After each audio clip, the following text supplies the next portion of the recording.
आज हम बात करने वाले हैं ट्राइबल कमिटीज की। तो देखो दोस्तों, एमपी में करीब 6 ट्राइबल कमिटीज बनी थी, जिसमें से कुछ इंपॉर्टेंट है जिसके बारे में आपको बता रहा हूं। सबसे पहले याद रखना, जो दूसरे नंबर की कमेटी उसका नाम है ढेबर कमेटी।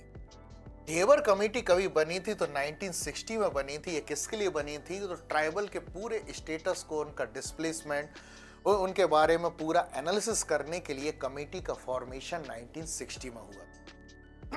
इसकी खासियत क्या है दोस्तों?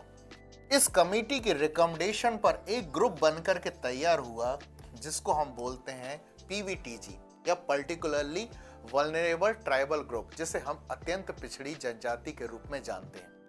एमपी में 3 जनजातियां जो सबसे ज्यादा पिछड़ी हुई हैं, पर्टिकुलरली वल्नरेबल ट्राइबल ग्रुप्स में आती हैं। उसमें सबसे पहली हो गई दोस्तों बैगा।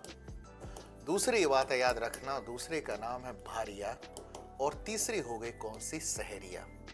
ठीक है, तो ये वो ट्राइब्स हैं जिनको पीवीटीजी का स्टेटस मिला और वो किसी कमेटी की रिकमेंडेशन के बाद हुआ था। तो याद रखना, ढेबर कमेटी।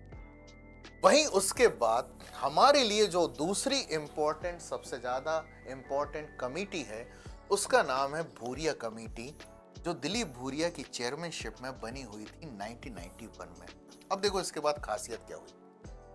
इन्होंने पूरा पंचायती राज के डेवलपमेंट के स्टेटस को एनालाइज किया और पैसा एक्ट, है ना, जो पैसा एक्ट हो गया, जिसको हम बोलते हैं panchayat extension of the schedule area, जो 1996 में बनकर के तैयार हुआ, किसी के रिकमेंडेशन पर आया तो वो भूरिया कमेटी से, याद रखना, 1991 में। और एक्ट पारित हुआ कब? 1996 में।